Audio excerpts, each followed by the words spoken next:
Hello dear students, welcome back to ISKC English. Okay dear students, നമ്മൾ ഇന്ന് discuss ചെയ്യുന്നത് നമ്മൾ അഞ്ചാമത്തെ ബ്ലോക്കിൽ വരുന്ന നാലാമത്തെ ചാപ്റ്റർ. അപ്പോൾ എന്താണെന്ന് വെച്ച് കഴിഞ്ഞാൽ ഈ ചാപ്റ്ററിന്റെ പേര് വരുന്നത് എവല്യൂഷൻ ഓഫ് ടെക്നോളജി എന്നുള്ളതാണ്. അതായത് ടെക്നോളജിയുടെ വികാസം, എങ്ങനെയാണ് ടെക്നോളജി വികാസം പ്രാപിച്ചത്. അപ്പോൾ നോക്കൂ, നമ്മളിവിടെ കാര്യമായിട്ട് നമ്മൾ ഫസ്റ്റ് ഡിസ്കസ് ചെയ്യുന്നത് ടെലിവിഷനെ കുറിച്ചാണ്. അതായത് നമ്മുടെ ടെലിവിഷൻ സിസ്റ്റം കണ്ടുപിടിച്ചതും അതുപോലെ തന്നെ ഇന്നത്തെ അവസ്ഥയിലേക്കുള്ള അതിൻ്റെ എവല്യൂഷൻ. അപ്പോൾ നമുക്ക് അതൊന്ന് ഫസ്റ്റ് നമുക്ക് എന്ത് ചെയ്യാം, ഒന്ന് ഡിസ്കസ് ചെയ്യാം. എന്താണെന്ന് വെച്ച് കഴിഞ്ഞാൽ ഒരു പാരഗ്രാഫ് ക്വസ്റ്റ്യൻ ആയിട്ട് കേട്ടോ. അപ്പോൾ നോക്കൂ, നമ്മളെ ക്വസ്റ്റ്യൻ വരുന്നത് ദ കമ്പ്യൂട്ടർ ടെക്നോളജി എന്നുള്ളതാണ്. അതായത് കമ്പ്യൂട്ടറിന്റെ കണ്ടുപിടുത്തവും അതിൻ്റെ എവല്യൂഷനും അതിൻ്റെ ഇന്നത്തെ അവസ്ഥയിലേക്കുള്ള പരിണാമവും. The development of computers can be divided into several stages. കമ്പ്യൂട്ടറിന്റെ ഡെവലപ്മെന്റ്സിനെ നമുക്ക് പല ഘട്ടങ്ങളായിട്ട്, പല സ്റ്റേജസ് ആയിട്ട് നമുക്ക് ഡിവൈഡ് ചെയ്യാൻ സാധിക്കും. Each marked by significant advancements and innovations. ഓരോ ഘട്ടങ്ങൾക്കും അതിൻ്റെതായിട്ടുള്ള പ്രാധാന്യമുള്ള പുരോഗതിയും അതുപോലെ തന്നെ ഇന്നോവേഷൻസും. അപ്പോൾ ഓരോ ഘട്ടങ്ങൾക്കും സിഗ്നിഫിക്കൻ്റ് ആയിട്ടുള്ള അഡ്വാൻസ്മെന്റ്സും ഇന്നോവേഷൻസ്, അതുപോലെ തന്നെ ആ ഘട്ടങ്ങളിൽ ഓരോരോ മാറ്റങ്ങളും. അതായത് ഒരു ഘട്ടത്തിൽ നിന്നും അടുത്തൊരു ഘട്ടം എന്ന് പറയുമ്പോൾ അതിൻ്റെതായിട്ടുള്ള പുതുമ, അതായത് പഴയ ഘട്ടത്തിൽ നിന്ന് ഇതിലേക്ക് വരുമ്പോൾ മാറ്റങ്ങൾ, ചേഞ്ചസ് ഉണ്ട്. ഇനി ആദ്യത്തെ കമ്പ്യൂട്ടർ എന്ന് പറയുന്നത് the abacus. A simple calculating device was invented in ancient China more than 2000 years ago. അപ്പോൾ ആദ്യത്തെ കമ്പ്യൂട്ടർ എന്ന് പറയുന്നത് അബാക്കസ് ആണ്. ആൻഷ്യന്റ് പുരാതന ചൈനയിലാണ് ഇത് കണ്ടെത്തുന്നത്, 2000 വർഷങ്ങൾക്ക് മുൻപ്. അപ്പോൾ ഇത് കൃത്യമായിട്ട് ഒരു കാൽക്കുലേറ്റർ ആണ് ആദ്യത്തെ കമ്പ്യൂട്ടർ എന്ന് പറയുമ്പോൾ. അതായത് എ സിമ്പിൾ കാൽക്കുലേറ്റിംഗ് ഡിവൈസ്, വളരെ ലളിതമായിട്ടുള്ള ഒരു കാൽക്കുലേറ്റിംഗ് ഡിവൈസ്, കണക്ക് കൂട്ടാവുന്ന ഒരു ഉപകരണമാണ് ഇത്. എന്നാൽ ലേറ്റർ ഇൻ 17th century, എന്നാൽ പിന്നീട് 17ാം നൂറ്റാണ്ടായി കഴിഞ്ഞപ്പോൾ the first mechanical calculator was invented by the French mathematician. അതായത് എന്നാൽ ആദ്യമായിട്ട് 17ാം നൂറ്റാണ്ടിൽ മെക്കാനിക്കൽ കാൽക്കുലേറ്റർ. അപ്പൊ കമ്പ്യൂട്ടറിന്റെ മുൻഗാമി എന്ന് പറയുന്നത് കാൽക്കുലേറ്റർ ആണ്. 17ാം നൂറ്റാണ്ടില് മെക്കാനിക്കൽ കാൽക്കുലേറ്റർ ഇൻവെന്റ് ചെയ്തു ഫ്രഞ്ച് മാത്തമെറ്റീഷ്യൻ ആയിട്ടുള്ള ബ്ലേസ് പാസ്കൽ എന്ന് പറയുന്ന മാത്തമെറ്റീഷ്യൻ. ഫ്രഞ്ച് മാത്തമെറ്റീഷ്യൻ ആയിട്ടുള്ള ബ്ലേസ് പാസ്കൽ 17ാം നൂറ്റാണ്ടില് മെക്കാനിക്കൽ കാൽക്കുലേറ്റർ ഇൻവെന്റ് ചെയ്തു. ഇനി ദിസ് കാൽക്കുലേറ്റർ, ഇതൊരു പക്ക കാൽക്കുലേറ്റർ ആണ്. This calculator could perform addition and subtraction operations.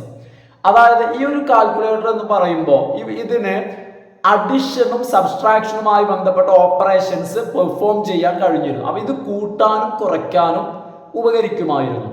And was the precursor to the modern computer. ഇന്നത്തെ ആധുനിക കമ്പ്യൂട്ടറിന്റെ മുൻഗാമിയാണ് ആര്? ഇവൻ.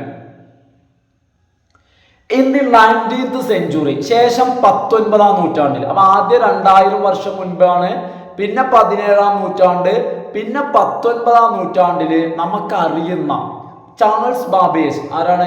നമുക്ക് പേര് കേട്ട നമുക്കറിയുന്ന ചാൾസ് ബാബേജ് എന്ത് ചെയ്തു? English mathematician designed the first programmable computer. Program ചെയ്യുന്ന സോഫ്റ്റ്വെയർ ഉപയോഗിക്കുന്ന ആദ്യത്തെ കമ്പ്യൂട്ടർ അദ്ദേഹം കണ്ടുപിടിച്ചു.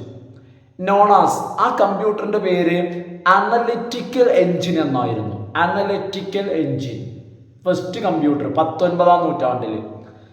Babbage is considered the father of modern computing. ആധുനിക കമ്പ്യൂട്ടിങ്ങിന്റെ പിതാവ്, മോഡേൺ കമ്പ്യൂട്ടിങ്ങിന്റെ പിതാവ് എന്നറിയപ്പെടുന്നത് ചാൾസ് ബാബേജ് ആണ്. അതായത് ഈ കണ്ടുപിടുത്തമാണ് അദ്ദേഹത്തിന് ആ പേര് സമ്മാനിച്ചത്. 19ാം നൂറ്റാണ്ടിന് ശേഷം എന്താ 20th century, അല്ലെങ്കിൽ 20ാം നൂറ്റാണ്ടില് electronic computer development began. with the vacuum tube invented by Lee de Forest 1906. പിന്നെ അടുത്തതായിട്ട് ഒരു ഡെവലപ്മെന്റ് വരുന്നത് 1906 20-ാം നൂറ്റാണ്ടില് വാക്വം ട്യൂബിന്റെ വരവോട് കൂടിയിട്ടാണ്. അപ്പൊ ഇത് ഇൻവെന്റ് ചെയ്തത് ലീ ഡേ ഫോറസ്റ്റ് ആണ്. വാക്വം ട്യൂബ് ഇൻവെന്റ് ചെയ്തത്. ഈ വാക്വം ട്യൂബിന്റെ കണ്ടുപിടുത്തത്തോടു കൂടി ഇലക്ട്രോണിക് കമ്പ്യൂട്ടർ ഡെവലപ്മെന്റ്, അതായത് ഇലക്ട്രോണിക് കമ്പ്യൂട്ടറിന്റെ ഡെവലപ്മെന്റ് തുടങ്ങി. In the 20th century, electronic computer development began with, അതായത് ഇലക്ട്രോണിക് കമ്പ്യൂട്ടറുമായി ബന്ധപ്പെട്ട ഡെവലപ്മെന്റ്സ്, എക്സ്പെരിമെന്റ്സ് വാക്വം ട്യൂബിന്റെ കണ്ടെത്തലോടുകൂടി തുടങ്ങി. ഇനി the vacuum tube was used to amplify electrical signals. Electrical സിഗ്നൽസിനെ ആംപ്ലിഫൈ ചെയ്യാനായിരുന്നു, അതിന്റെ ശക്തി കൂട്ടുക, ആംപ്ലിഫൈ ചെയ്യാനായിരുന്നു വാക്വം ട്യൂബ് ഉപയോഗിച്ചിരുന്നത്. ശേഷം ഇൻ 1937, അതിനുശേഷം 1937 1906 ശേഷം 1937 John Atanasoff and Clifford Berry designed the Atanasoff Berry computer. ഇവരുടെ പേര് തന്നെയാണ് കമ്പ്യൂട്ടറിന്റെയും പേര്. അതായത് ജോൺ അറ്റ്നാസോഫും അതുപോലെ തന്നെ ക്ലിഫോർഡ് ബെറിയും കൂടിയിട്ട് അറ്റ്നാസോഫ് ബെറി എന്ന് പറയുന്ന കമ്പ്യൂട്ടർ ഡിസൈൻ ചെയ്തു. ഇതിന്റെ പ്രത്യേകത എന്ന് വെച്ച് കഴിഞ്ഞാൽ the first electronic computer capable of solving complex equations, അതായത് കുറച്ച് സങ്കീർണമായിട്ടുള്ള ഇക്വേഷൻസ്, സൂത്രവാക്യങ്ങളൊക്കെ സോൾവ് ചെയ്യാൻ സാധിക്കുന്ന ഒരു കമ്പ്യൂട്ടർ ആയിരുന്നു ഇത്. ശേഷം ഇത് 1937 വരുന്നത്. അതിനുശേഷം ഡ്യൂറിങ് വേൾഡ് വാർ സെക്കൻഡ്, രണ്ടാം ലോക മഹായുദ്ധ കാലഘട്ടത്തിൽ 1940-45 കാലഘട്ടത്തില് the development of computers accelerated due to the need for faster and more accurate calculations. അതായത് രണ്ടാം ലോക മഹായുദ്ധ കാലത്ത് കാൽക്കുലേറ്ററിന്റെ ഡെവലപ്മെന്റിന്റെ വേഗത കൂടി. The development of computers accelerated due to the need for faster and more accurate calculations. അതായത് വേഗത ഏറിയതും കൃത്യമായിട്ടുള്ളതുമായ കണക്ക് കൂട്ടലുകൾ ആവശ്യമായതോടുകൂടി അതിന്റെ ആവശ്യകത വന്നു. Need for faster and accurate calculations ആവശ്യമായതോടുകൂടി രണ്ടാം ലോക മഹായുദ്ധ കാലഘട്ടത്തിലെ കമ്പ്യൂട്ടർ ടെക്നോളജിയുടെ ഡെവലപ്മെന്റിന്റെ വേഗത കൂടി. The first fully functional electronic computer, അതായത് ആദ്യത്തെ ഫുള്ളി ഫങ്ഷണൽ ആയിട്ടുള്ള, പൂർണ്ണമായിട്ടും പ്രവർത്തന സജ്ജമായിട്ടുള്ള ആദ്യത്തെ ഇലക്ട്രോണിക് കമ്പ്യൂട്ടർ എന്ന് പറയുന്നത് the electronic numerical integrator and computer, ഷോർട്ടായിട്ട് ഏനിയാക്ക് എന്നാണ് അതിന്റെ ഫുൾ ഫോം. ഇപ്പൊ ഏനിയാക്കിന്റെ ഫുൾ ഫോം ചോദിച്ചാൽ, ഒരു മാർക്കിന് ചോദിച്ചാൽ the electronic numerical integrator and computer എന്ന് പറയുന്ന ENIAC was built by John Mauchly എന്ന് പറയുന്ന വ്യക്തിയും അതുപോലെ തന്നെ J Presper Eckert at the University of Pennsylvania in 1946 1946 Pennsylvania യൂണിവേഴ്സിറ്റിയിൽ ഇവർ രണ്ടുപേരും കൂടി ഏനിയാക് എന്ന് പറയുന്ന ആദ്യത്തെ ഫുള്ളി ഫങ്ഷണൽ ഇലക്ട്രോണിക് കമ്പ്യൂട്ടർ കണ്ടെത്തി 1946. അതിനുശേഷം ദ 1960s ആൻഡ് 1970s, ശേഷം 1960കളും അതുപോലെ തന്നെ 1970കളിലും 60കളിലുമായിട്ട് saw the growth of mainframe computers. അതായത് പിന്നെ അതിനുശേഷം 1960-70 കാലഘട്ടം മെയിൻ ഫ്രെയിം കമ്പ്യൂട്ടറുകളുടെ വളർച്ചയുടെ ഒരു കാലഘട്ടമായിരുന്നു. എന്താണ് ഈ മെയിൻ ഫ്രെയിം കമ്പ്യൂട്ടേഴ്സ് എന്ന് പറഞ്ഞു കഴിഞ്ഞാൽ which were large powerful machines for business and government applications, government തലത്തിലും ബിസിനസ്സിലും ഒക്കെ പ്രയോഗിക്കുന്ന വലിയ പവർഫുൾ ആയിട്ടുള്ള മെഷീൻസ് ആണ് ഈ മെയിൻ ഫ്രെയിം കമ്പ്യൂട്ടേഴ്സ് എന്ന് പറയുന്നത്. പ്രധാനമായിട്ടും ബിസിനസ്സിലും അതുപോലെ തന്നെ ഗവൺമെന്റൽ അപ്ലിക്കേഷൻസ്, അതായത് സർക്കാർ തല മേഖലകളിലുമാണ് ഇത് ഉപയോഗിച്ചിരുന്നത്. ഇൻ ദ ലേറ്റ് 1970s 1970-കളുടെ അവസാനത്തിൽ the first personal computers were introduced. 1970-കളുടെ അവസാനത്തിലാണ് പേഴ്സണൽ കമ്പ്യൂട്ടേഴ്സ് ആദ്യമായിട്ട് ഇൻട്രൊഡ്യൂസ് ചെയ്തത്. Including Apple 2 and Commodore PET. Apple 2 അതുപോലെ തന്നെ കൊമോഡോർ PET പോലുള്ള പേഴ്സണൽ കമ്പ്യൂട്ടറുകൾ 1970-കളുടെ അവസാനത്തോടു കൂടിയാണ് രംഗപ്രവേശനം ചെയ്യുന്നത്. ഇനി ദീസ് കമ്പ്യൂട്ടേഴ്സ്, ഇത്തരത്തിലുള്ള പേഴ്സണൽ കമ്പ്യൂട്ടറുകൾ എന്തായിരുന്നു ഇവയുടെ പ്രത്യേകത? പേഴ്സണൽ കമ്പ്യൂട്ടറുകൾ were much smaller and more affordable. ഈ കമ്പ്യൂട്ടറുകൾ വളരെ ചെറുതുമാണ്, അതുപോലെ തന്നെ വളരെ അഫോർഡബിളുമാണ് than mainframe computers. Mainframe കമ്പ്യൂട്ടറിനേക്കാൾ ചെറുതാണ്, കൊണ്ടു നടക്കാൻ എളുപ്പമാണ്, അഫോർഡബിൾ ആണ്. അഫോർഡബിൾ മീൻസ് ആർക്കും വാങ്ങാവുന്ന ചെറിയ വില, അതാണ് അഫോർഡബിൾ.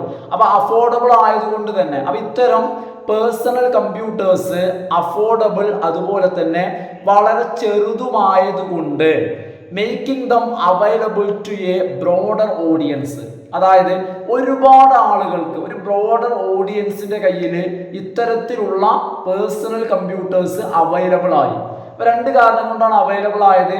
ഒന്ന്, ഇവയുടെ വലിപ്പം ചെറുത്, മറ്റൊന്ന് സ്മാളർ ആൻഡ് അഫോർഡബിൾ. കണ്ടോ, എത്ര സിമ്പിൾ ആൻസറാ, സ്മാളർ ആൻഡ് അഫോർഡബിൾ. ചെറുതാണ്, അതുപോലെ തന്നെ അഫോർഡബിൾ ആണ്, ഏതൊരാൾക്കും അതായത് വാങ്ങാൻ കഴിയാവുന്ന വില.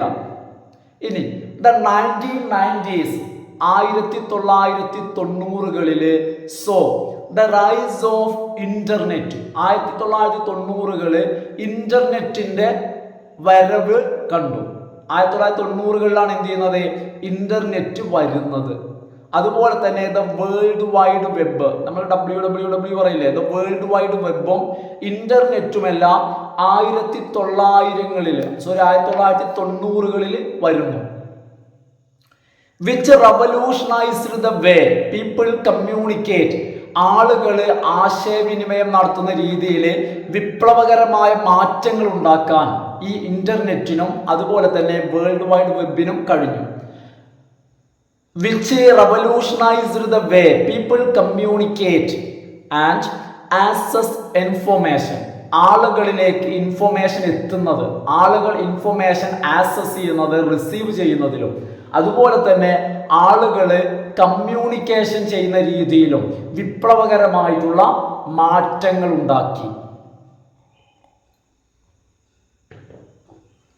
അപ്പൊ ഇത്രയാണ് എന്ത് കമ്പ്യൂട്ടറിന്റെ ആ ഒരു എവല്യൂഷനെ കുറിച്ച് പറയാനുള്ളത് കേട്ടോ. അപ്പൊ എന്ത് ചെയ്യാണ്, ജസ്റ്റ് ആ വർഷങ്ങളും അതിന്റെ ആ ഒരു ജേർണി ഒന്ന് മനസ്സിലാക്കി വെക്കുക കേട്ടോ. ഒരു പാരഗ്രാഫ് ക്വസ്റ്റ്യനോ അല്ലെങ്കിൽ ഒരു ഷോർട്ട് എസ്സേ ആയിട്ട് ചോദിക്കുകയാണെങ്കിൽ ആ ജേർണി എന്ത് ചെയ്യാം, ജസ്റ്റ് ആ വർഷങ്ങളൊക്കെ ഒന്ന് ചെറുതായിട്ടൊന്ന് നോട്ട് ചെയ്തിട്ട് ആ പേരുകളൊക്കെ ഒന്ന് നോട്ട് ചെയ്തിട്ട് ഒന്ന് സെറ്റ് ആക്കുക കേട്ടോ. ഇനി അടുത്തത് ദ ഡിജിറ്റൽ വേൾഡ് എന്നുള്ളതാണ്, ഒരു പാരഗ്രാഫ് ക്വസ്റ്റ്യൻ കേട്ടോ. ദ ഡിജിറ്റൽ വേൾഡ്, എന്താ ഈ ഡിജിറ്റൽ വേൾഡ് എന്ന് വെച്ച് കഴിഞ്ഞാൽ in the context of modern technology, ആധുനിക ടെക്നോളജി സാങ്കേതികതയിൽ നിന്ന് പറയുകയാണെങ്കിൽ, ആധുനിക സാങ്കേതികതയുടെ ഈ ഒരു കോണ്ടെക്സ്റ്റിൽ, ഈ ഒരു സാഹചര്യത്തിൽ ടെക്നോളജി എന്ന പദം കൊണ്ട് refers to any data or information that can be processed by computer and other digital devices. ഒരു കമ്പ്യൂട്ടറോ അല്ലെങ്കിൽ കമ്പ്യൂട്ടറിന് സമാനമായിട്ടുള്ള മറ്റു ഡിജിറ്റൽ ഡിവൈസസോ ഉപയോഗിച്ച് പ്രോസസ് ചെയ്യാവുന്ന ഏതൊരു ഇൻഫോർമേഷൻ അല്ലെങ്കിൽ ഏതൊരു ഡാറ്റയെയും നമ്മൾ ഡിജിറ്റൽ എന്ന പദം കൊണ്ട് ഉദ്ദേശിക്കുന്നുണ്ട്. അപ്പോൾ അതാണ് ഡിജിറ്റൽ, അതായത് കമ്പ്യൂട്ടർ അല്ലെങ്കിൽ കമ്പ്യൂട്ടർ പോലുള്ള ഡിവൈസ് കൊണ്ട് പ്രോസസ് ചെയ്യാം. അതുകൊണ്ട് എന്ത് ചെയ്യാം, പ്രോസസ് ചെയ്യാന്ന് വെച്ച് കഴിഞ്ഞാൽ ഏതെങ്കിലും തരത്തിലുള്ള പ്രവർത്തനങ്ങൾ ചെയ്യാൻ പറ്റിയ ഡാറ്റകൾ, അതല്ലെങ്കിൽ ഇൻഫോർമേഷനെയാണ് നമ്മൾ എന്ത് വിളിക്കുന്നത്, ഡിജിറ്റൽ എന്ന പദം കൊണ്ട് ഈ ഒരു കാലഘട്ടത്തിൽ നമ്മൾ മനസ്സിലാക്കുന്നത്. അപ്പൊ digital refers to any idea or information that can be processed. ആ ഐഡിയ അല്ലെങ്കിൽ ആ ഇൻഫർമേഷനെ പ്രോസസ് ചെയ്യാൻ കഴിയും. എന്തുപയോഗിച്ചിട്ട്? By computer or any other digital devices that can be processed by computers and other digital devices. The term digital can be traced back to the Latin word. ഇതിൻ്റെ ഉത്ഭവം നോക്കുകയാണെങ്കിൽ ലാറ്റിൻ പദമായിട്ടുള്ള digitus which means finger or digit. Finger എന്നോ digit എന്നോ അർത്ഥം വരുന്ന Latin പദമായിട്ടുള്ള ഡിജിറ്റസിൽ നിന്നാണ് digital എന്ന പദം വന്നിട്ടുള്ളത്. ഡിജിറ്റൽ ടെക്നോളജി, ഈ digital technology has transformed many aspects of modern life. ആധുനിക ജീവിതത്തിൻ്റെ പല തലങ്ങളെയും മാറ്റിമറിച്ചിട്ടുണ്ട് ഈ മോഡേൺ ടെക്നോളജി. ആധുനിക ജീവിതത്തിൻ്റെ പല ആസ്പെക്ട്സ്, പല തലങ്ങളിലും വളരെ വലിയ മാറ്റങ്ങൾ ഉണ്ടാക്കാൻ ഡിജിറ്റൽ ടെക്നോളജിക്ക് കഴിഞ്ഞു. Modern life including communication, entertainment and commerce. ഇപ്പോൾ വാണിജ്യം, വിനോദം, അതുപോലെ തന്നെ ആശയവിനിമയം പോലുള്ള രംഗങ്ങൾ, ഇത്തരം പല രംഗങ്ങളിലും വിപ്ലവകരമായിട്ടുള്ള മാറ്റങ്ങൾ ഡിജിറ്റൽ ടെക്നോളജി സൃഷ്ടിച്ചു. Digital communication technologies, digital communication ടെക്നോളജികൾ ഇന്നത്തെ ഏറ്റവും ആധുനികമായിട്ടുള്ള ആശയവിനിമയ ടെക്നോളജികൾ സച്ച് ആസ് ഇമെയിൽ, അതുപോലെ തന്നെ instant messaging and social media. അവ ഏറ്റവും ആധുനികമായിട്ടുള്ള ഡിജിറ്റൽ കമ്മ്യൂണിക്കേഷൻ ടെക്നോളജീസ് ആയിട്ടുള്ള ഇമെയിലും ഇൻസ്റ്റന്റ് മെസ്സേജ്, സോഷ്യൽ മീഡിയ പോലുള്ള digital communication technologies have made it relatively easy to connect with others. ഇന്ന് മറ്റുള്ളവരുമായിട്ട് കണക്ട് ചെയ്യുക എന്നുള്ളത് താരതമ്യേന വളരെ എളുപ്പമുള്ളതായി മാറി. ആൻഡ് ഷെയർ ഇൻഫോർമേഷൻ, അപ്പം മറ്റുള്ളവരിലേക്ക് ഇൻഫോർമേഷൻ ഷെയർ ചെയ്യുക, അതുപോലെ തന്നെ മറ്റുള്ളവരുമായിട്ട് കണക്ട് ചെയ്യുക എന്നുള്ളത് നമ്മളുടെ ഈ ഒരു കാലഘട്ടത്തിൽ ഇമെയിലും ഇൻസ്റ്റന്റ് മെസ്സേജിങ്ങും സോഷ്യൽ മീഡിയ ഒക്കെ ഉള്ളത് കൊണ്ട് തന്നെ മറ്റുള്ളവരുമായിട്ട് കണക്ട് ചെയ്യുക എന്നുള്ളത്, അതുപോലെ തന്നെ ഇൻഫോർമേഷൻ ഷെയർ ചെയ്യുക എന്നുള്ളതെല്ലാം വളരെ ഈസിയുള്ള കാര്യങ്ങളായിട്ട് മാറി. ഇതിന് നമ്മളെ ഡിജിറ്റൽ ടെക്നോളജി ആണ് നമ്മളെ സഹായിക്കുന്നത്. ഇനി ഡിജിറ്റൽ എൻ്റർടൈൻമെൻറ്റ് ടെക്നോളജീസ്, അവ കമ്മ്യൂണിക്കേഷൻ്റെ മേഖല. ഇനി ഡിജിറ്റൽ എൻ്റർടൈൻമെൻറ്റ് ടെക്നോളജീസ് എന്തൊക്കെയാ? Such as streaming services. ഇന്നത്തെ ഏറ്റവും നൂതനമായിട്ടുള്ളതാണ് ഇത് സ്ട്രീമിംഗ് സർവീസുകൾ, അല്ലെ ലൈവ് പ്രോഗ്രാംസ് ഒക്കെ പ്രൊവൈഡ് ചെയ്യുന്ന സ്ട്രീമിംഗ് സർവീസസ്, വീഡിയോ ഗെയിംസ്, ഇതെല്ലാം ഇത്തരത്തിലുള്ള entertainment technologies have transformed the way we consume media. നമ്മൾ മാധ്യമങ്ങൾ ഉപയോഗിക്കുന്ന രീതിയെ തന്നെ മാറ്റിമറിച്ചു. ആൻഡ് ഇൻട്രാക്ട് വിത്ത് കണ്ടന്റ്, അതുപോലെ തന്നെ കണ്ടന്റിനോട് ഇൻട്രാക്ട് ചെയ്യുന്ന രീതി. അതായത് ഈ സ്ട്രീമിംഗ് ഒക്കെ വന്നതോടുകൂടി നമ്മളുടെ ഇൻട്രാക്ഷൻ്റെ രീതി, മറ്റേത് നമുക്ക് ഇൻട്രാക്ട് ചെയ്യാൻ അത്ര എന്തുണ്ടായിരുന്നില്ല, അവസരങ്ങളും സൗകര്യങ്ങളും ഉണ്ടായിരുന്നില്ല.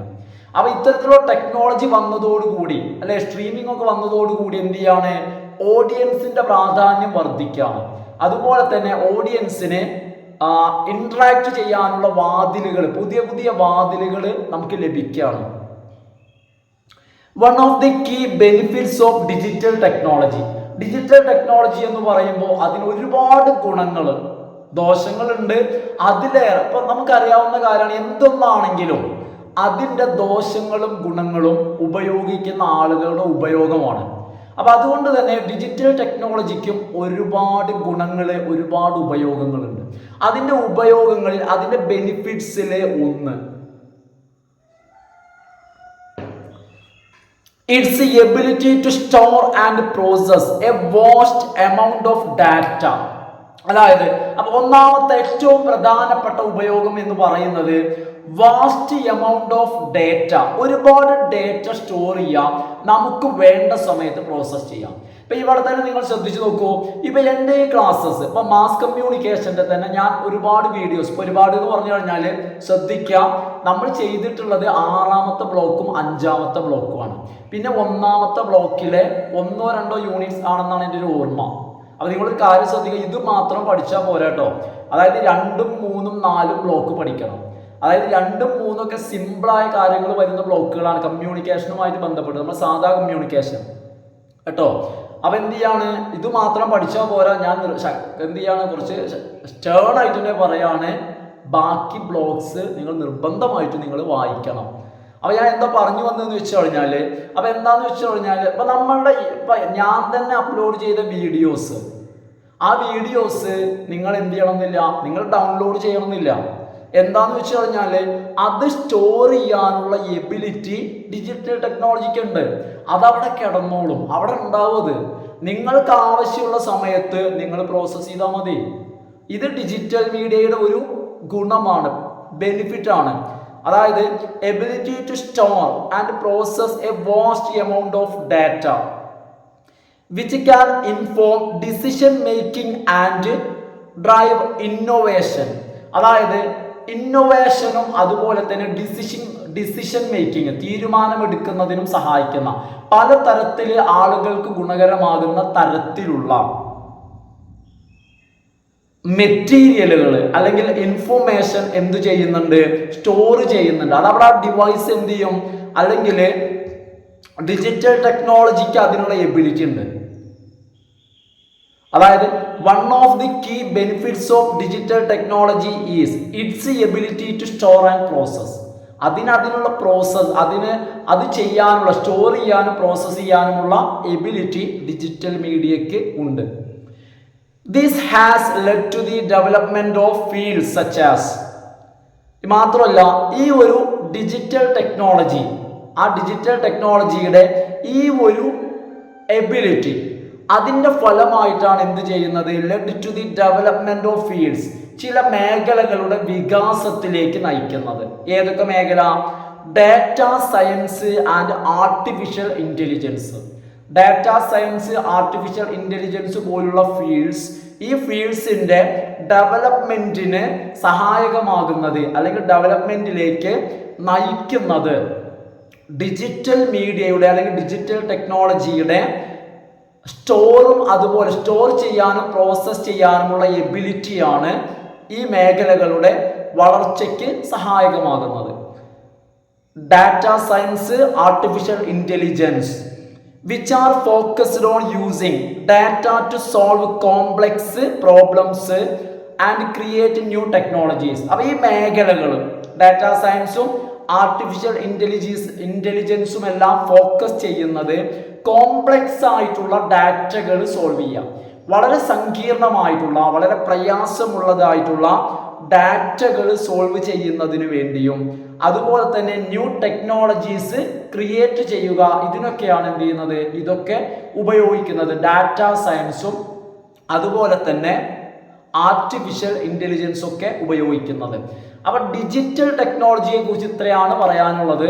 അപ്പൊ നിങ്ങൾ മനസ്സിലാക്കി വെക്കുക, ഒരു പാരഗ്രാഫ് ക്വസ്റ്റ്യൻ കേട്ടോ. ഇനി അടുത്തത് അനദർ പാരഗ്രാഫ് ക്വസ്റ്റ്യൻ ആണ്, emerging trends in digital media. Digital മീഡിയയിൽ ഉയർന്നു വരുന്ന ട്രെൻഡുകൾ, എന്തൊക്കെ ട്രെൻഡുകളാണ്, പുതിയ ആശയങ്ങൾ, രീതികൾ എന്തൊക്കെയാണ് ഡിജിറ്റൽ മീഡിയയിൽ ഉയർന്നു വരുന്നത്? Digital media has become an integral part of our daily lives. നമ്മളെ നിത്യജീവിതത്തിന്റെ ഒരു വലിയ ഭാഗം, ഒഴിവാക്കാൻ പറ്റാത്തതായി ഡിജിറ്റൽ മീഡിയ മാറിയിരിക്കുന്നു. ഇൻഫ്ലുവൻസിങ്, ഈ ഡിജിറ്റൽ മീഡിയ നമ്മളെ സ്വാധീനിക്കുന്നുണ്ട്. How we communicate, learn, work and consume information. നമ്മൾ ഇൻഫോർമേഷൻ എങ്ങനെ കൺസ്യൂം ചെയ്യുന്നു, നമ്മൾ എങ്ങനെ വർക്ക് ചെയ്യുന്നു, നമ്മൾ എങ്ങനെ പഠിക്കുന്നു, നമ്മൾ എങ്ങനെ കമ്മ്യൂണിക്കേറ്റ് ചെയ്യുന്നു, ഈ കാര്യങ്ങളെയെല്ലാം ഡിജിറ്റൽ മീഡിയ ഇൻഫ്ലുവൻസ് ചെയ്യുന്നുണ്ട്. അതോ digital media is influencing how we communicate, how we learn, work and consume information. ഇതെല്ലാം തീരുമാനിക്കുന്നത്, നിശ്ചയിക്കുന്നത് ഡിജിറ്റൽ മീഡിയ ആണ്. നമ്മളെ കാര്യങ്ങൾ, നമ്മുടെ കാര്യങ്ങൾ തീരുമാനിക്കുന്നത്, അത് സ്വാധീനിക്കുന്നത്, അല്ലെങ്കിൽ അതിലെല്ലാം ഡിജിറ്റൽ മീഡിയയുടെ അല്ലെങ്കിൽ വലിയ പ്രാധാന്യം അല്ലെങ്കിൽ ഇൻഫ്ലുവൻസ്, ഇമ്പാക്റ്റ് ഉണ്ട്. one of the most significant digital media trends. ഡിജിറ്റൽ മീഡിയ ട്രെൻഡ്സിൽ ഒരുപാട് ട്രെൻഡുകൾ ഉണ്ട് പറഞ്ഞില്ലേ, ആ ട്രെൻഡുകളിൽ most significant trend in the present day scenario, ഇന്നത്തെ സാഹചര്യത്തിൽ കാണപ്പെടുന്ന ഒരു ട്രെൻഡാണ്, ഡിജിറ്റൽ മീഡിയയുടെ ട്രെൻഡാണ് സോഷ്യൽ മീഡിയ. കേട്ടോ, മനസ്സിലാക്കി വെക്കാം. ഡിജിറ്റൽ മീഡിയയുടെ ഏറ്റവും ശക്തമായ, ഇന്നത്തെ ഏറ്റവും പവർഫുൾ ആയിട്ടുള്ള, അതുപോലെ തന്നെ ഏറ്റവും ഡെവലപ്ഡ് ആയിരിക്കുന്ന ട്രെൻഡാണ് ഏത്? സോഷ്യൽ മീഡിയ എന്നുള്ളത്. ഒന്ന് ആലോചിച്ച് നോക്കൂ, ഉപയോഗിക്കാത്ത ആരുണ്ട്? അതാണ് പറയുന്നത് ഡിജിറ്റൽ മീഡിയയുടെ ഏറ്റവും പവർഫുൾ ആയിട്ടുള്ള, വൈഡായിട്ട് യൂസ് ചെയ്യുന്ന, അല്ലെ, പ്രായഭേദമന്യേ യൂസ് ചെയ്യുന്ന ട്രെൻഡാണ് social media.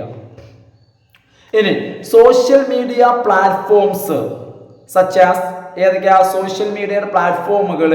Facebook, Twitter, Instagram, TikTok പോലുള്ള പ്ലാറ്റ്ഫോമുകൾ have become increasingly popular among people of all ages. അതായത് എല്ലാ തരത്തിലുള്ള, എല്ലാ പ്രായത്തിലുള്ള ആളുകൾക്കിടയിലും എന്താണ്, വളരെ പോപ്പുലറാണ് എന്ത്? Social media platforms.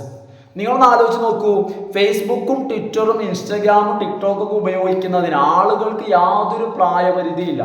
കാരണം ഏത് പ്രായത്തിലുള്ള ആളുകളും, അതായത് അതിന് ചെറുപ്പമെന്നോ വലുപ്പമെന്നോ യാതൊരു വ്യത്യാസവും ഇല്ലാതെ എല്ലാ തരം ആളുകൾക്കിടയിലും പോപ്പുലറാണ് social media platforms. Social media has also become a crucial tool for business and organisations to reach out to their customers and promote their products and services. അതായത് ബിസിനസ് മേഖലയിൽ വളരെ വലിയ പങ്ക് സോഷ്യൽ മീഡിയ വഹിക്കുന്നുണ്ട്. കണ്ടോ, social media has also become a crucial tool for business and organisations. ബിസിനസ്സിനും അതുപോലെ തന്നെ സമാനമായ സ്ഥാപനങ്ങൾക്കും എന്തിനു വേണ്ടിയിട്ട്? Reach out to their customers, അതായത് കസ്റ്റമേഴ്സിലേക്ക് എത്തുക. കാരണം നമുക്കറിയാം, കസ്റ്റമേഴ്സിൽ എത്തുക എന്ന് വെച്ച് കഴിഞ്ഞാൽ അഡ്വർടൈസ്മെന്റ്സിനൊക്കെ ഒരുപാട് സഹായകമാണ് ഏത്? Social media. അങ്ങനെ എന്ത് ചെയ്യുന്നുണ്ട്? പലപ്പോഴും പല ബിസിനസ്സിനും ഓർഗനൈസേഷൻസിനും അവരുടെ കസ്റ്റമേഴ്സിലേക്ക് റീച്ച് ചെയ്യുന്നതിനും എത്തുന്നതിനും, അതുപോലെ തന്നെ promote their products and services, അവരുടെ സേവനങ്ങളും പ്രോഡക്റ്റുകളുടെയും പ്രൊമോഷൻ, അല്ലെ, ഈ പ്രൊമോഷൻ ഒക്കെ ഏതിനാണ് നടക്കുന്നത്? സോഷ്യൽ മീഡിയയിലൂടെയാണ് നടക്കുന്നത്. അപ്പോൾ ബിസിനസ് രംഗത്ത് വളരെ വലിയ മാറ്റങ്ങൾ, നിർണായകമായിട്ടുള്ള ചേഞ്ചസ്, അല്ലെങ്കിൽ അതിനെ സഹായിക്കാൻ സോഷ്യൽ മീഡിയക്ക് കഴിയുന്നു. Another emerging trend in digital media is the rise of influencer marketing. മറ്റൊന്നാണ് ഇൻഫ്ലുവൻസർ മാർക്കറ്റിംഗ്. ഒരുപാട് ഇൻഫ്ലുവൻസർ എന്ന് വെച്ച് കഴിഞ്ഞാൽ ആരാ? അതായത് വാക്കുകൾ കൊണ്ടും അവരെ പ്രവൃത്തികൾ കൊണ്ടും മറ്റുള്ളവരെ സ്വാധീനിക്കാൻ കഴിയുന്ന വ്യക്തികൾ. ഇത്തരത്തില് ഇൻഫ്ലുവൻസേഴ്സ് അവരുടെ കഴിവിനെ മാർക്കറ്റ് ചെയ്യുന്ന ഒരു മേഖലയായിട്ട് സോഷ്യൽ മീഡിയ മാറിയിട്ടുണ്ട്. ഇത് ഞാൻ പറയേണ്ട കാര്യമല്ല. അതായത് അത്തരത്തില് അവരുടെ പല ഇൻസ്പയറിംഗ് ആയിട്ടുള്ള, പ്രചോദനകരമായിട്ടുള്ള ടോക്കുകളും സ്പീച്ചുകളും നമുക്ക് അവൈലബിൾ ആണ് കേട്ടോ. അപ്പൊ another emerging trend in digital media is the rise of influencer marketing. അതായത് ഇൻഫ്ലുവൻസേഴ്സിന്റെ മാർക്കറ്റിംഗ് നടക്കുന്നത്, അവരെ മാർക്കറ്റ് ചെയ്യുന്നത് സോഷ്യൽ മീഡിയയിലൂടെയാണ്. അപ്പൊ ആരാണ് ഇൻഫ്ലുവൻസേഴ്സ് എന്ന് മനസ്സിലായില്ലേ? ഞാൻ എക്സാമ്പിൾ ഒന്നും പറയണ്ടല്ലോ, ഇഷ്ടംപോലെ ആളുകളുണ്ട്, നമുക്ക് നല്ല ഇഷ്ടമുള്ള ആൾക്കാരുണ്ട്. ഇനി മാത്രമല്ല, മറ്റൊന്ന് പിന്നെ നടക്കുന്നത് ബ്രാൻഡുകൾ, എന്ത് ഐറ്റം ആയിക്കോട്ടെ, brands are collaborating with influencers to promote their products and services to wider audience. അതായത് നമുക്കറിയാം, ഈ ഇൻഫ്ലുവൻസേഴ്സ് എന്ന് പറഞ്ഞു കഴിഞ്ഞാൽ ഫിലിം സ്റ്റാർസിനെ പോലെയോ അവർക്കും മുകളിലാണ്. എന്ന് വെച്ച് കഴിഞ്ഞാൽ ഇവരുടെ ഫോളോവേഴ്സ് എന്ന് പറഞ്ഞാൽ ഒരുപാടാണ്. അല്ലേ, ഇവരെ ഫോളോ ചെയ്യുന്ന ആളുകൾ. അപ്പൊ അതുകൊണ്ട് തന്നെ പല ബ്രാൻഡുകളും എന്ത് ചെയ്യുന്നുണ്ട്, അവരുടെ പ്രോഡക്റ്റുകളും അവരുടെ സർവീസുകളും വൈഡർ ഓഡിയൻസിലേക്ക് എത്തുന്നതിന് വേണ്ടിയിട്ട് എന്ത് ചെയ്യുന്നുണ്ട്, ഇവരുമായിട്ട് കൊളാബറേറ്റ് ചെയ്യുന്നുണ്ട്. Brands are collaborating with influencers. എന്തിനാണ് ഇൻഫ്ലുവൻസേഴ്സുമായിട്ട് കൊളാബറേറ്റ് ചെയ്യുന്നത്? എന്തിനു വേണ്ടിയിട്ടാ? പ്രോഡക്ട്സുകളും സർവീസുകളും എന്ത് ചെയ്യണം, ഒരു വൈഡർ ഓഡിയൻസിലേക്ക് എത്തണം കേട്ടോ. Brands are collaborating with influencers to promote. കാരണം ഇവര് പ്രൊമോട്ട് ചെയ്ത് കഴിഞ്ഞാൽ നല്ല മാറ്റം ഉണ്ടാവും. നല്ല ഇപ്പൊ എന്താന്ന് വെച്ച് കഴിഞ്ഞാൽ നല്ല സെയിൽ നടക്കും. ചുരുക്കി പറയുകയാണെങ്കിൽ ഇനി മാത്രമല്ല, ഇനിയോ ദ ട്രെൻഡ് ഓഫ്, അടുത്ത ട്രെൻഡ് കേട്ടോ. ഇനി നമ്മൾ പറയുന്നത് 4ാമത്തെ ട്രെൻഡാണ് പറയുന്നത് കേട്ടോ. 1ാമത്തെ സോഷ്യൽ മീഡിയ, പിന്നെ അതുപോലെ തന്നെ ബിസിനസ് ഓർഗനൈസേഷൻ മേഖലയിൽ, അതുപോലെ തന്നെ ഇൻഫ്ലുവൻസർ മാർക്കറ്റിംഗ്. അടുത്തത് the trend of mobile first content. Mobile first content എന്താ, ഞാൻ കുറച്ച് മുൻപും പറഞ്ഞിട്ടുണ്ട്, മൊബൈൽ ഫസ്റ്റ് കണ്ടന്റ് അതായത് മൊബൈലിന് അനുയോജ്യമായിട്ടുള്ള, മൊബൈൽ ഫ്രണ്ട്ലി ആയിട്ടുള്ള കണ്ടന്റുകൾ. ഈ കണ്ടന്റുകൾ സുലഭമായിട്ട് വരാൻ തുടങ്ങി. ഇതിന്റെ അവൈലബിലിറ്റി വളരെ വർദ്ധിച്ചു. The trend of mobile first content has gained significant momentum. അതായത് മൊബൈൽ ഫസ്റ്റ് കോണ്ടന്റുകളുടെ പ്രാധാന്യം അതിവേഗത്തിൽ, മൊമെന്റം എന്ന് വെച്ച് കഴിഞ്ഞാൽ വേഗത എന്നാണ്. ഇവയ്ക്ക് വളരെ വേഗതയിൽ ഇവയ്ക്ക് പ്രാധാന്യം നേടുക, ഗെയിൻ ചെയ്യുക. ഇവയുടെ സിഗ്നിഫിക്കൻസ്, ഇവയ്ക്ക് ഇമ്പോർട്ടൻസ് സോഷ്യൽ മീഡിയ വന്നതോടുകൂടി, അല്ലെങ്കിൽ ഡിജിറ്റൽ മീഡിയ വന്നതോടുകൂടി മൊബൈൽ ഫസ്റ്റ് കോണ്ടന്റുകളുടെ പ്രാധാന്യം, അല്ലെങ്കിൽ ഇവ പ്രാധാന്യം അതിവേഗത്തിൽ ഗെയിൻ ചെയ്തു തുടങ്ങി, നേടി തുടങ്ങി. This trend has led to the rise of short form videos. ഇതോടുകൂടിയാണ്, അതായത് മൊബൈൽ ഫസ്റ്റ് കോണ്ടന്റ് എന്ന നിലയ്ക്ക് ഷോർട്ട് വീഡിയോസ് വരാൻ തുടങ്ങി. ഏതുപോലെ, such as those found on TikTok. ടിക്ടോക്കിലൊക്കെ കാണുന്ന പോലുള്ള, അല്ലെ, എന്നെ ഒന്ന് ആലോചിച്ച് നോക്കൂ. ഇപ്പൊ റീൽസ് ആയിട്ടും മറ്റുമായിട്ടും, അല്ലെ, അത്തരത്തിലുള്ള, ഇപ്പൊ എന്താന്ന് വെച്ച് കഴിഞ്ഞാല് അത്തരത്തിലുള്ള വീഡിയോസിന് വളരെ പ്രചാരമായി.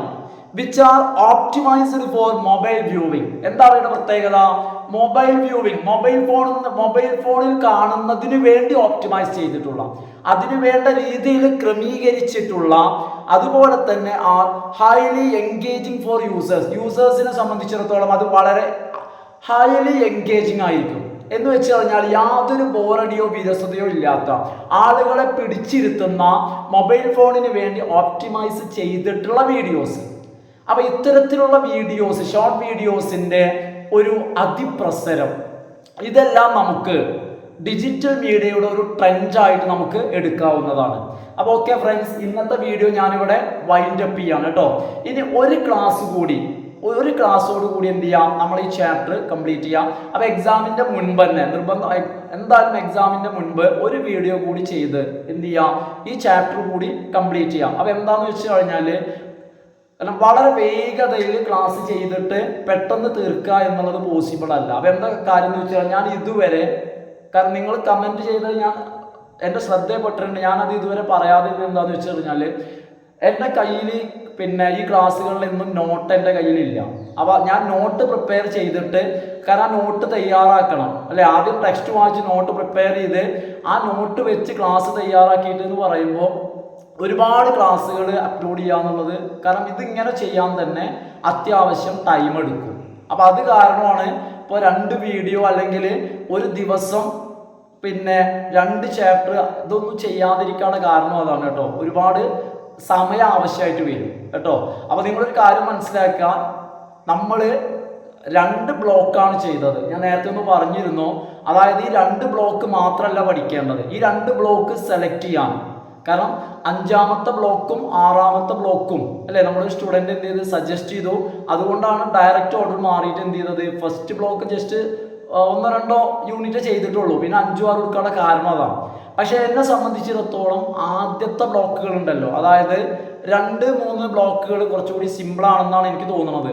അപ്പൊ എന്ത് ചെയ്യുക, ആ ഭാഗം ഒന്ന് വായിച്ചു നോക്കുക. കാരണം അവിടെ കമ്മ്യൂണിക്കേഷനുമായി ബന്ധപ്പെട്ട അതായത് സംഭവങ്ങൾ പറയുന്നുണ്ട്. അതായത് interpersonal communication, intrapersonal communication, one way communication, to way communication, അതുപോലെ തന്നെ കമ്മ്യൂണിക്കേഷനുമായി ബന്ധപ്പെട്ട കാര്യങ്ങൾ നിങ്ങൾക്ക് വായിച്ചാൽ തന്നെ സിമ്പിളായിട്ട് മനസ്സിലാക്കാൻ പറ്റുന്ന കാര്യങ്ങൾ അവിടെ പറയുന്നുണ്ട്. അപ്പൊ എന്തായി കഴിഞ്ഞാലും 2, 3, 4 ബ്ലോക്കുകളൊന്നും സ്കിപ്പ് ചെയ്യരുത് കേട്ടോ. അതായത് പ്രത്യേകം ശ്രദ്ധിക്കുക, ഈ 2 ബ്ലോക്ക് മാത്രം പഠിച്ചു പോയി പോകുന്നത് ഒരു തരത്തിലും നമുക്ക് സപ്പോർട്ട് ചെയ്യാൻ പറ്റുന്ന കാര്യമല്ല, വിഡ്ഢിത്തരമാണ്. അങ്ങനെ ചെയ്യരുത്.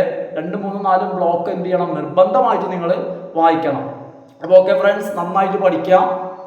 ഓക്കെ, എന്ത് ചെയ്യുക, നിങ്ങൾ എല്ലാവരും എന്ത് ചെയ്യുക, സാധാരണ പറയുന്ന പോലെ തന്നെ എല്ലാ ആളുകളും ലൈക്ക് ചെയ്തിട്ട് വീഡിയോ കംപ്ലീറ്റ് ആയിട്ട് കാണാം. Friends, thanks for watching.